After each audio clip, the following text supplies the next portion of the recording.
Excellences, distingués délégués, Mesdames, Messieurs, c'est avec un grand plaisir que je vous accueille à cette séance d'information sur les travaux de l'Assemblée générale en vue de la reprise de sa 79e session. Cette présentation se décline en 4 parties. La première met en lumière les réalisations marquantes de la 79e session depuis son ouverture en septembre 2024, avec en point d'orgue le sommet de l'avenir. La deuxième partie aborde les principaux défis auxquels la communauté internationale fait face actuellement. La troisième partie se concentre sur les mandats confiés à cette session de l'Assemblée générale. Enfin, la quatrième partie sera dédiée aux solutions que je propose pour relever ces défis en mettant en œuvre le pacte pour l'avenir et en organisant une série d'événements phares. Rétrospective de 2024. Permettez-moi de commencer par la semaine de haut niveau qui a marqué avec succès le début de la 79e session en septembre 2024. Les dirigeants mondiaux ont trouvé, comme chaque année, un espace pour échanger sur les problèmes mondiaux allant de l'élévation du niveau de la mer à l'impératif de la non-prolifération nucléaire et du désarmement. Le moment clé a été le sommet de l'avenir au cours duquel les dirigeants ont adopté par consensus l'un des instruments les plus importants de notre époque, le pacte pour l'avenir. Lors de ces interventions précédentes, j'ai eu une opportunité de saluer les États membres pour cette réalisation historique. Je le fais à nouveau aujourd'hui. Je tiens également à saluer les efforts considérables déployés par le secrétaire général, son Excellence M. Antonio Guterres, et l'ensemble de l'équipe du secrétariat dans le cadre du processus du pacte pour l'avenir. En adoptant le pacte pour l'avenir, les États membres ont assumé la responsabilité collective de protéger les besoins et les intérêts des générations actuelles ainsi que ceux des générations futures. Le pacte met en exergue l'existence d'une véritable opportunité de renouveau et de progrès fondée sur notre humanité commune. Malgré les graves périls auxquels nous sommes confrontés, nous vivons également un moment de grande opportunité. Nous devons tirer parti de cet élan. Et c'est avec lucidité face aux nombreuses crises qui continuent de menacer le progrès mondial. En outre, au cours de la partie principale de la 79e session, les 6 commissions ont achevé leurs travaux avec succès. Même la 5e commission a pu conclure ses travaux avant la fête de Noël, et c'est malgré les défis considérables auxquels elle a été confrontée. Je saisis cette occasion pour saluer la détermination des présidents de commission ainsi que l'engagement de chaque État membre en faveur du progrès. Je tiens également à souligner le sérieux avec lequel les co-présidents et les co-facilitateurs nommés ont accompli leur travail avec succès. Alors que nous entamons cette nouvelle phase de nos travaux, je perçois une forte détermination de votre part à tous pour relever les défis qui nous attendent. les défis à relever. Nous entamons l'année 2025 alors que plus d'1 milliard de personnes vivent toujours dans une pauvreté extrême, dont 40% dans des pays frappés par des conflits violents.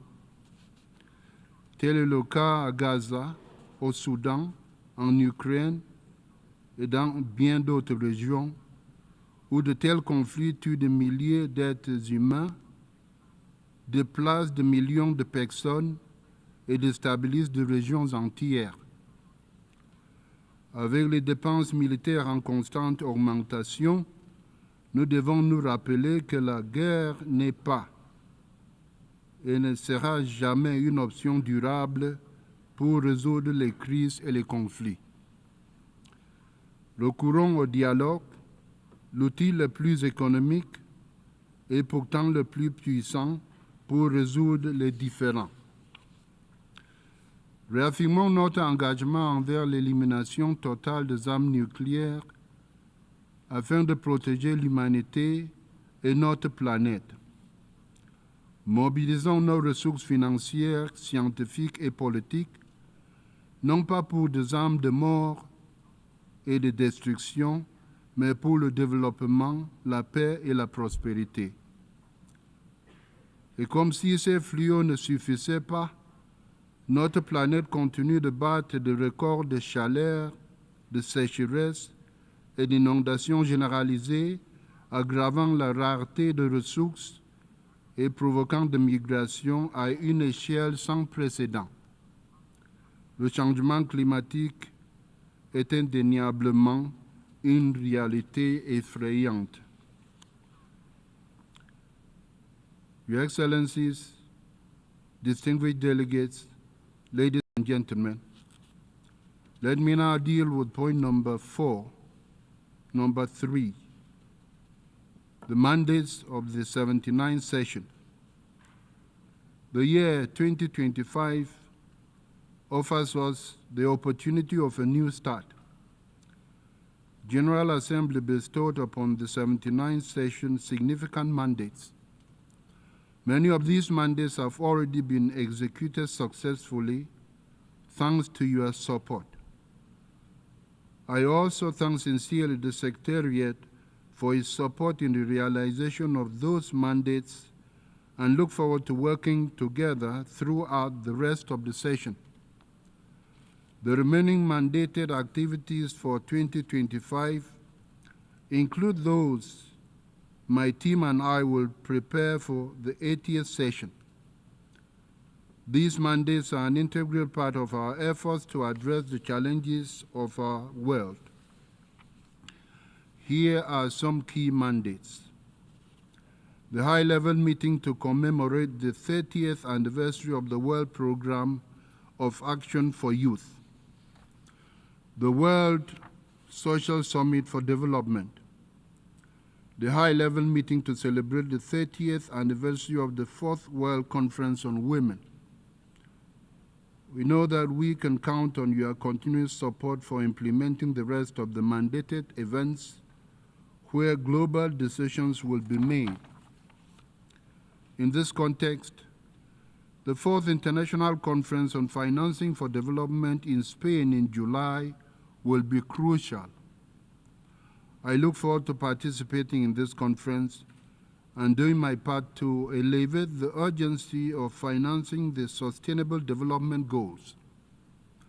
I will convene an interactive, multi-stakeholder dialogue on the Secretary General's report on the review of commitments made towards Africa's development.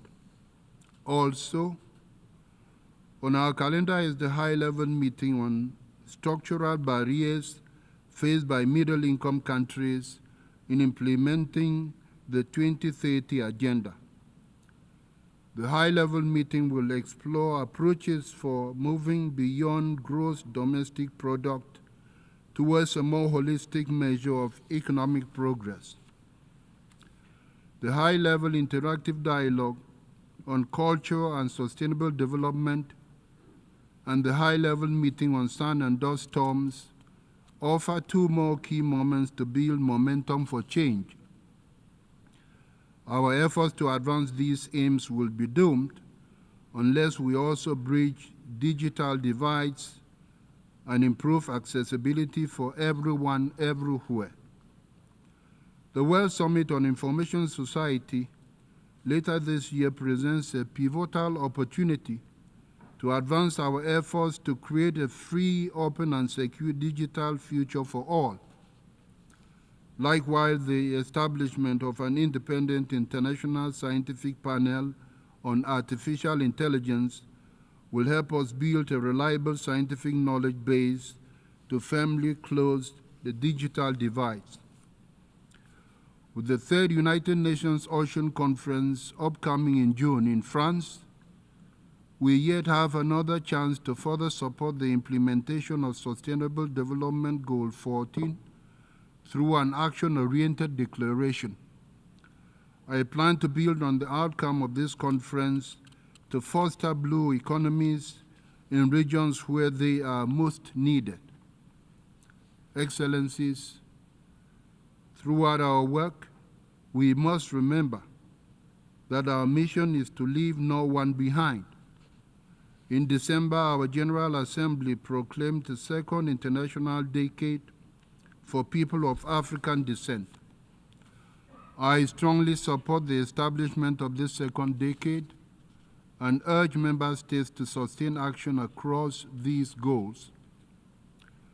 At the high-level meeting to mark the 25th anniversary of the International Day for the Elimination of Violence Against Women, we acknowledged that our fight for gender equality is far from over. Through my participation in the 16 days of activism against gender-based violence, I aim to keep the spotlight on the need for both prevention and accountability.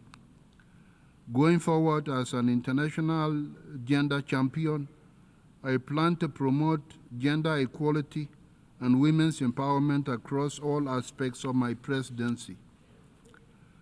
This year, we will also celebrate the 25th anniversary of Security Council Resolution 1325. In spite of a strong legal framework, gender equality, women empowerment, and protection continue to face major challenges. The push for progress must continue. In recognition of the need to respect human dignity, we will continue to address inequalities and gaps in protecting and promoting human rights worldwide. I will convene the high-level meeting on the recommendations of the Working Group on Aging to define the next steps for ensuring the full enjoyment of rights of older persons. The high-level debate on crime prevention will address the global prison challenge, marking the 10th anniversary of the Nelson Mandela rules to ensure human treatment of prisoners. In a similar vein this year, we will be awarding the Nelson Mandela Prize. This award is given every 5 years to 2 individuals who have dedicated their lives to serving humanity. I invite member states and other relevant stakeholders to submit nominations so that we can honor the legacy of Nelson Mandela. The prize will coincide with the celebration of the Nelson Mandela International Day on 18th July. What are my signature events? In addition to galvanizing energies for the execution of the mandate and other activities, I will work with member states on a number of activities to facilitate the implementation of the Pact for the Future. We will also seek to bridge the gaps identified in the 3 pillars of the work of the United Nations. The Secretary General has informed me about the Secretariat's plan for the implementation of the Pact for the Future. I thank the Secretary General and commend him for his initiative. The activities my team and I will be carrying out will be synergetic with the Secretariat's plan. These activities aim to support Member States' action in advancing the implementation of the Pact as follows. Number 1, mainstreaming the Pact's commitment into existing intergovernmental processes, co-facilitators meeting. I will organize an informal meeting with co-facilitators and co-chairs of relevant intergovernmental processes. The aim of the meetings is to seek ways of integrating into these processes the commitments of the Pact for the future. This is to ensure that the outcomes of the processes align with the Pact. Number 2, informal dialogues. I will convene a series of informal dialogues to advance the implementation of the Pact for the future. The dialogues are a platform for Member States to exchange views, share best practices, and ideas on implementation efforts at the national level. A total of 3 informal dialogues will be convened in early March, May, and July 2025, respectively, on the following topics. A, the Pact for the Future, means of implementation. B, the Pact for the Future, monitoring and evaluation. C, the Pact for the Future, looking ahead to 2028. 3, town hall meetings with civil society organizations. A segment of my interactive dialogue with civil society organizations on the priorities of the 79th session will focus on the Pact of the Future. This will provide an opportunity for civil society to exchange on the roles that they can play in the implementation of the Pact. 4, outreach and advocacy. I will continue to discuss the commitments of the Pact for the Future in all my public statements. I will also discuss the commitments of the Pact with world leaders and other stakeholders during my travels. My office will circulate an informal summary following each dialogue to help transform the Pact's vision into meaningful actions. I count on all Member States to ensure that these dialogues carry through to your respective capitals and further advance national implementation efforts. Indeed, national ownership of the Pact for the Future is crucial in order to obtain any sustainable outcomes in which we invest our efforts at the multilateral level. We are all here because we are the representatives of our people back home. This is the Charter's foundational goal of we the peoples, to which I commit to promote throughout this session. Our work in support of the implementation of the Pact of the Future and complementing the mandates bestowed upon the 79th session are important. I will also undertake additional activities under the theme of my presidency, Unity in Diversity for the Advancement of Peace, Sustainable Development, and Human Dignity for Everyone, Everywhere. These additional activities, which I call my signature events, will be grouped under 3 pillars of the work of the United Nations: peace and security, human rights, and sustainable development. My signature events will be as follows. Under peace and security, I will undertake the following. 1, convene a high-level thematic debate on the multifaceted aspects of peace and security in Africa and the future of peacekeeping operations in Africa. We will emphasize the role of the UN-funded African Union-led peace operations. 2, convene a joint General Assembly and ECOSOC meeting supported by the United Nations Office for Disarmament Affairs, to spotlight the challenges posed by the spread of small arms and light weapons to peace and sustainable development. Small arms and light weapons fuel conflict and obstruct development. A comprehensive response is necessary. Under human rights, I will focus on the need to ensure human dignity for everyone everywhere, and to do so I will undertake to 1. Host a high-level meeting on the protection of human dignity in armed conflict, together with the International Committee of the Red Cross. We will highlight the need to respect international humanitarian law, which is being eroded during global conflicts. 2. I am reconstituting the Advisory Board on Gender Equality, focused on the promotion of women's economic empowerment and participation. That would be through existing international mechanisms and the implementation of gender equality-related actions and commitments in the Pact for the Future. I will convene the first meeting of the Advisory Board in the coming weeks. 3.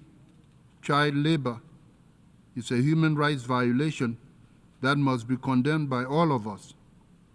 With the support of the International Labour Office, I will spotlight this topic during my presidency. That will raise awareness and promote the prohibition and elimination of child labor in all its forms, including the recruitment and use of child soldiers. Under sustainable development, I will focus on the important aspect of financing for development as a key element of the agenda. In that regard, I will undertake the following. 1. Intensify advocacy around financing for development, including the reform of the international financial architecture to better serve the long-term development needs of developing countries. I will therefore convene a meeting in collaboration with the Interparliamentary Union focusing on scaling up our action on financing for sustainable development goals. 2. I will also advocate the enhancement of the achievement of the Sustainable Development Goals through the power of science and innovation. With that in mind, I will convene an interactive, multi-stakeholder dialogue to assess the implementation of commitments made towards Africa's development. The UNDP project, Timbuktu, is a practical example of promoting digitalization and youth in Africa's progress. In addition, and to advancing my priorities, I will be focusing on the need to foster dialogue and build trust. In order to do so, I will be holding Palaver Tree dialogues as informal, interactive, and restricted dialogues with member states on highly topical issues of the international agenda. To truly embrace unity in diversity, I will place multilingualism at the core of the priorities for my presidency. In this context, I have established a task force on multilingualism within my office. The task force will launch an action plan to better integrate multilingualism into the work of the 79th session of the General Assembly and into my office's activities. I strongly encourage member states and other stakeholders to support the work of this task force. Commemorating the 80th anniversary of the United Nations. Still under my signature events, on 26 June 2025, I will convene a commemorative plenary meeting to celebrate the 80th anniversary of the Charter of the United Nations. The meeting will emphasize the United Nations objective to achieving peace, development, and human rights for we the peoples. When the UN Charter was signed on 26 June 1945 in San Francisco, it carried with it the hopes of a complex and divided world that was intent on building a future of trust, solidarity, and international cooperation. We must recover this San Francisco spirit. That powerful spirit must continue to guide all of us. I have also initiated consultations on a possible United Nations 80 Summit meeting in September. Excellencies, with so many priorities to achieve, it is also my duty to recall that the United Nations continues to face an aggravated liquidity crisis due to late payment and withholding of assessed contributions. This crisis forced the Secretariat throughout 2024 to disengage from several program implementation plans and focus on liquidity management. If left unresolved, this liquidity crisis will spark yet another one, a crisis of confidence in the United Nations. It is a crisis we cannot afford. It is a crisis that will upset our 8-decade gains of unity in diversity, the powerful symbol of what the United Nations represents. I commend the Secretariat for managing to keep many of its programs afloat productively. I call upon all member states to fulfill their financial obligations in a timely manner and without conditions. United Nations is the place for global dialogue, bringing friends and adversaries together. The funding of the United Nations must therefore never be subjected to solving political problems. It is the contrary. We must all fund our organization in order to deal with our problems. Excellencies, humanity continues to benefit from science, technology, innovation, and artificial intelligence. However, it is important to remember that human intelligence is irreplaceable, and human creativity is unfathomable and unlimited. As you have heard, we have no shortage of ambition. As with all our priorities, we will be measured by our actions. We cannot succeed alone. We count on you, member states. We also count on the assistance of the Secretariat as we all journey together throughout the 79th session. My team and I intend to walk the talk and deliver on my promises to you, the member states of the United Nations. For the challenges we face require that we commit to work together to achieve the goals that we have set for ourselves. My appeal to you is sincere and simple. We have worked successfully since September 2024. My greatest wish is that we continue to work together during the rest of the 79th session. In this resumed session, we must not let opportunities pass. We have no time to waste. It is for this reason that I will seize every opportunity to engage with all of you to ensure that our approaches are effective. It is important that our partnerships are inclusive, that our unity stands strong in our diversity as we chart the course ahead and travel into the future. I thank you.